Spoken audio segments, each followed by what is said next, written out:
Dapat na ang mga kabataan natin ay naggagabayan, hindi lamang ng kanilang mga magulang, kung hindi sa kanila mismong paaralan. Minsan na po natin nakita, mismo ang ibang mga guro ay lumalabag sa ganitong klase ng moralidad. Sila minsan na nagtuturo sa kanilang mga estudyante kung papaano maging walang modo. Binatikos ng Alliance of Concerned Teachers ang pahayag na yan ni Palace Press Officer Claire Castro matapos ang nangyaring pamamaril sa loob ng eskwelahan sa Zamboanga City. Sabi ni House Deputy Minority at ACT Teachers Party List Representative Antonio Tino, hindi katanggap-tanggap at wala sa lugar ang tila paninisi sa mga guro sa pagkabigo ng gobyerno na tiyakin ang kaligtasan ng mga estudyante. Hindi anya ito pagrespeto sa dedikasyon ng mga guro, kaya dapat mag-sorry si Castro. Paglilinaw naman dyan ng Palace Press Officer. Nauunawaan po natin kung saan po nanggagaling ang ating mga guro, pero wag po nila sanang masamain kung atin lamang nire-remind at pinapaalalahanan na muli na napakalaki po ng inyong role bilang pangalawang magulang sa ating mga kabataan, at hindi ko po kailanman hindi bibigyang galang ang mga guro.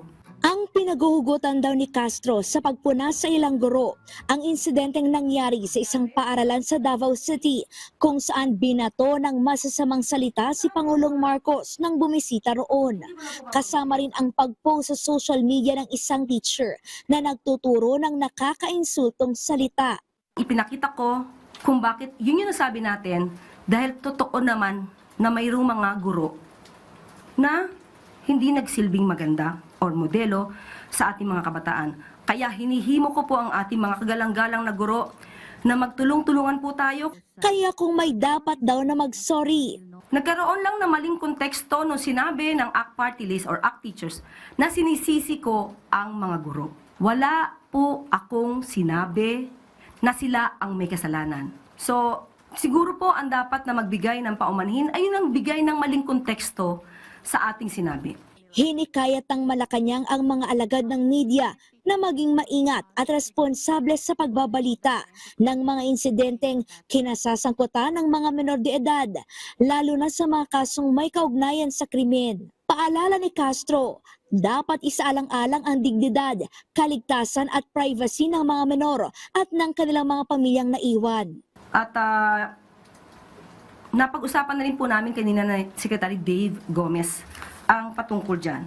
At ito po ang mensahe niya patungkol po sa paglalahad ng mga balitang katulad ng nangyari. And I quote, "We reiterate our position that in incidents involving minors, all state media must exercise the highest level of caution in how such tragedies are reported.